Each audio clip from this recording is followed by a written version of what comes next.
All right. What is your name, age, and where you're from? My name is Natan McConan.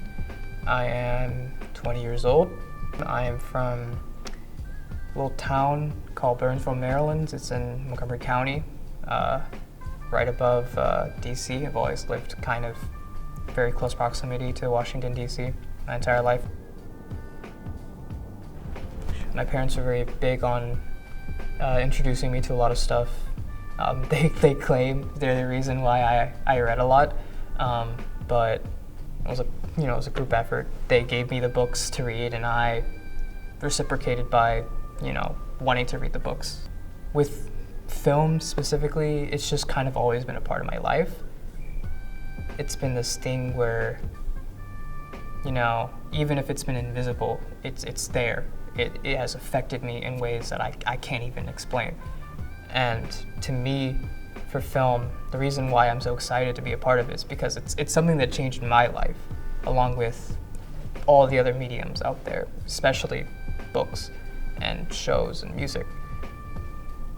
And film is this thing that I needed to be a part of the process and be with the people making these things and be a part of this community because it matters a lot to me. It's the beginning. It's the brainstorming. It's the making up characters and finding their voices and kind of building my world around them. To me, it's so pure.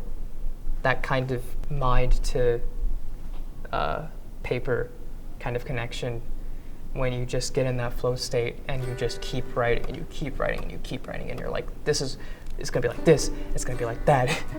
And to me, that kind of early process of figuring out what you want to do, getting it all out, editing it, turning it into a cohesive story, that's my favorite part, is just creating the world and the characters.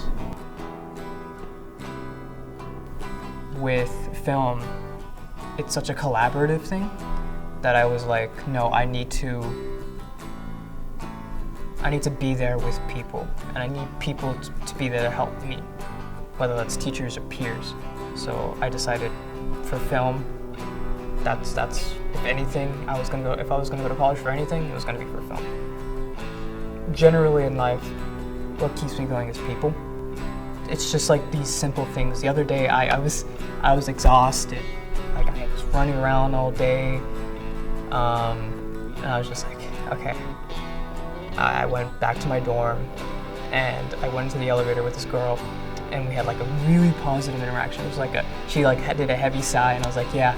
And then we just headed back and forth about like what we got going on, and at the end we just said our goodbyes. And I was like, oh, that's a pleasant interaction. That's why I love people so much, because it's those little things that can just turn your mood on a dime.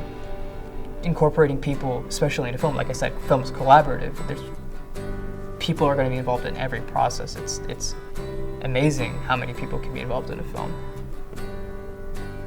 You see so many people work so hard and are so incredibly passionate about what they do, and it's beautiful.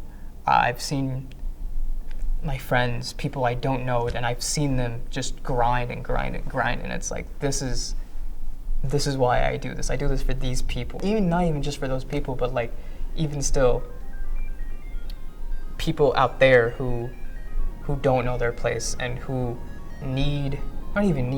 want something that'll show them something new, or show them something they haven't seen before. I want to touch someone in a way that I was touched with storytelling, with the stories that was told to me. And thinking of that person who needs that motivation, who needs that spark, keeps me going. It keeps me going. Like, if I ever have doubts about myself, I know for a fact that I can't let that person down. Looking back, there's just legitimately so many things that I am interested in working on and that I have worked on. when it comes to me personally, the stories that I like to tell, I really, really like magical realism. Beloved is one of my favorite books, and so is 100 Years of Solitude. Toni Morrison's like my favorite author. I like making very intimate, very everyday-esque kind of stories where you take this ordinary situation and you put something fantastical into it. It doesn't have to be magical. It can just be something out of the ordinary or odd. Throwing something weird in there and seeing where it goes and seeing how, kind of deciphering the meaning of what I'm even making, because sometimes I don't even know the meaning of what I'm making. I'm just doing it just because I'm trying to communicate a feeling through my work. Yeah, magical realism. I think that's the thing that I gravitate more towards too. If I'm not the one at the head, I'll literally work for anything. If you have a good idea, I'll hear it. There's this one project I've been developing since my freshman year, first semester. It's about this three friends, childhood friends, very, very close. They have this like unique bond with each other, and they live in a small town, and it's kind of a cool little place, and there's a forest. And two of them one day go out to that forest because they just get called there somehow. And they find their 3 dead bodies in the forest. And they take their other friend and they show him the dead bodies, and he has like a strong reaction to it. These dead bodies kind of symbolize these people's relationships with each other if they don't reconcile what they've been hiding from each other. And there's a lot that goes into it. Grief, being able to let go, being able to understand that not everything's forever. It's an everyday situation. 3 childhood friends, and they're going to college. That's normal. That happens. But I threw in that, they find their dead bodies in a forest. And then I build it from there. I actually don't really know what makes my style unique. Honestly, it kind of just depends on how I'm feeling about a specific project. To be honest, my style will shift depending on what I've written down. I like making things grounded. I don't really like special effects.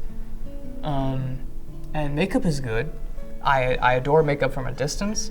However, for a lot of my works, makeup is not like a priority. And if there is makeup, it's gonna be really minimal.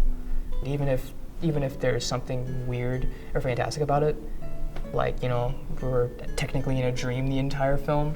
Even the dreamscape is not this kind of, ethereal thing. It's a concrete place in this person's mind. And it's taking a certain form. I'm gonna be so real. I was on that Zoom class and I was like, damn, I don't got an idea. So I got up, I paced around my living room, and I was like, okay, what am I gonna do? And I just pieced together a bunch of random things. I was like, I learned boxing from my roommate, so I'm gonna kind of put some kind of combat sport in there. Not even standing up for yourself, but being able to say no and walk away from things. And I kind of took a lot of things and I combined it into the idea that became my final project. Just talk to people. Talk to everybody you possibly can. Make connections. If there's an opportunity to even talk, to even just be in the room with somebody and be able to communicate with them, take that opportunity, because you never know who's in the room. You never know what ideas they have. You never know what they're capable of, what they've done. I think it's very important to not underestimate people, and to just put yourself out there, because more likely than not, you're exactly what somebody's looking for in whatever role you want to be in. So if you keep yourself holed up and you kind of distance yourself from it, you're never going to go anywhere. Even if you have all these scripts, if no one is there to read them, they're never going to get made. They're just going to stay ideas or these home, videos you make, which is fine. That's a valid way of making film. But if you know you can do more, do more. Believe in yourself, even when you don't. There's this quote from this one show I love, and it's, don't believe in me, don't believe in you, believe in the you that believes in you. A lot of people underestimate themselves, even though they made it so far. And to see it, it's kind of a crime. So don't let your genius go to waste, because you are good at something. Hone that. Always.